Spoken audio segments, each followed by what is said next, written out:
जय श्री राम। देवी पार्वती की तपस्या पूर्ण हुई और फिर उनकी परीक्षा भी पूर्ण हुई। जब महादेव तक ये बात पहुंची कि देवी पार्वती ने अपनी तपस्या भी अच्छे से की है और जो परीक्षा उनकी ली गई है उस परीक्षा में भी वो सफल हुई है, तो महादेव बहुत प्रसन्न हुए। उन्होंने कहा कि चलो ठीक है, अब देवी पार्वती से विवाह कर लेते हैं। उसके बाद वो खुद को संयत करके श्री राम के ध्यान में दोबारा समाधि पे बैठ गए। तारक असुर भय ते ही काला, भुज प्रताप बल तेज विशाला, ते ही सब लोक लोकपति जीते, भय देव सुख संपत्ति रीते। तो ये वो समय था जब तारकासुर नाम का दैत्य पूरे ब्रह्मांड को जीते जा रहा था। उसने सारे लोकपाल, सारे देवी देवता सबको हरा दिया और उसका बल, उसका तेज, उसका प्रताप इतना था कि कोई उसके सामने टिक ही नहीं पाता था। अब देवता कई तरह से लड़ाइयाँ लड़ के उससे हार गए, तो वो कहाँ जाएंगे? जहाँ हमेशा जाते हैं, हारने के बाद ब्रह्मा जी के पास पहुँचे। अब ब्रह्मा जी से पूछते हैं कि महाराज बताओ इसको कैसे हराएं। तो ब्रह्मा जी उनको बताते हैं कि इसको वरदान है, ये अजर अमर है, ये नहीं हार सकता। उन्होंने कहा अरे ऐसे कैसे? उन्होंने कहा कि देखो, जब इसने तपस्या की थी, तो इसने तपस्या कब की थी तारकासुर ने? जब देवी सती ने अपना शरीर त्यागा था। ये उसी टाइम की बात है जब उसने तपस्या की थी। और उसने, राक्षस चतुर बहुत होते हैं, राक्षसों में दिमाग इतना तो होता है कि अगर प्लान ए नहीं है तो प्लान बी तो रखना चाहिए। क्योंकि सबसे पहले क्या मांगते हैं? सबसे पहले मांगते हैं कि भैया अमर कर दो हमें।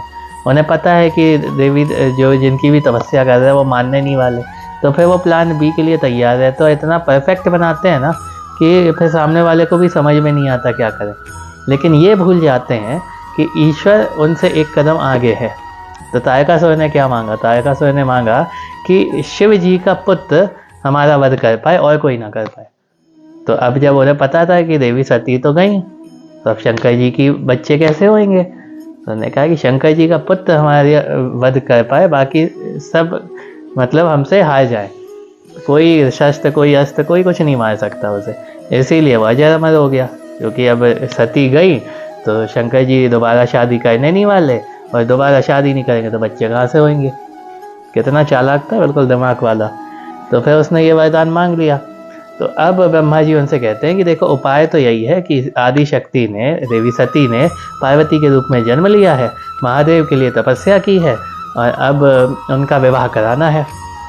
और दिक्कत ये है कि महादेव अब बैठ गए हैं समाधि में, तो बस उनकी थोड़ी सी समाधि तोड़नी पड़ेगी।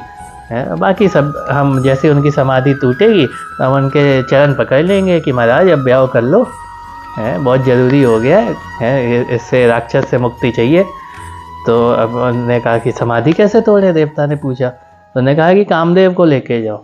कामदेव उनके मन में काम भावना जगा देंगे तो उनकी समाधि छिन्न भिन्न हो जाएगी। अब सारे देवता पहुंचते हैं कामदेव के पास, कहते हैं कि भाई साहब, शिव जी की समाधि तोड़नी है। तो अब कामदेव जी समझ गए कि शंकर जी से विरोध करेंगे ना तो हमारा भला नहीं होने वाला। लेकिन तदपि करब मैं काज तुम्हारा, श्रुति कह परम धर्म उपकारा, पर हित लागी तजई जो देही, संतत संत प्रशंसा ही तेही। तो कामदेव जी कहते हैं कि शिव जी से विरोध करने पे मेरा भला नहीं है, लेकिन वेद कहते हैं कि दूसरों का उपकार ही परम धर्म होता है। मतलब दूसरों के लिए कुछ किया जाए ना तो उससे बड़ा कोई धर्म नहीं है। और अगर हम देह त्याग कर दें किसी के लिए, मतलब दूसरों के लिए अगर देह त्याग करनी पड़े, अपना शरीर छोड़ना पड़े, तो संत वेद सब महिमा गाते हैं। तो हम तुम्हारा काम करेंगे, हमें पता है कि हमारे लिए अच्छा नहीं होगा, लेकिन तुम्हारे लिए और समाज के लिए ज़रूरी है, इसीलिए हम शंकर जी की समाधि को भंग करेंगे। तो सबको सिर नवाकर, सबसे राम राम कहकर कामदेव चले, हाथ में अपना पुष्प का धनुष, फूलों का धनुष लेकर, और जा रहे हैं महादेव की समाधि भंग करने। अब जाते हैं तो उनको लगता है कि अब तो मरना पक्का है, क्योंकि हम जिंदा वापस नहीं आने वाले।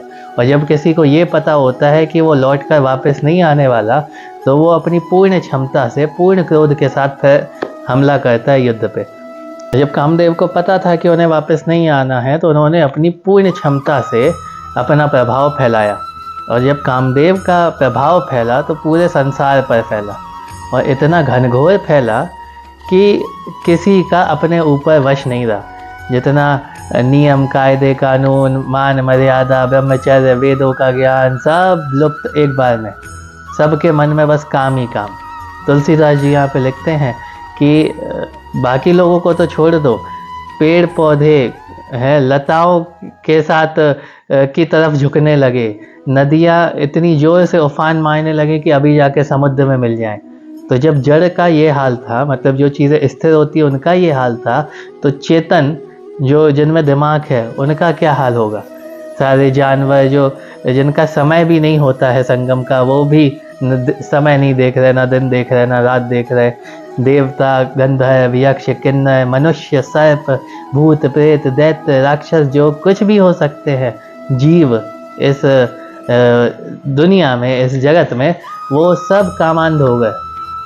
सबको संभोग की इतनी इच्छा हो गई कि अपने मन पे कंट्रोल ही नहीं रहा। और इन लोग को तो छोड़ ही दो, ऋषि मुनि साधु सन्यासी सिद्ध जितने आध्यात्मिक लोग हैं वो भी अपना आध्यात्म छोड़ के स्त्रियों के पीछे पड़ गए। अब सोचो ऐसा जगत कैसा होगा, ऐसी दुनिया कैसी होगी जहाँ पे कोई नियम ही ना हो, कोई किसी पे भी कहीं भी खुले में अंदर कोई फर्क नहीं पड़ रहा। इतना सबका दिमाग खराब हो गया और पूरे जगत में हाहाकार मच गया।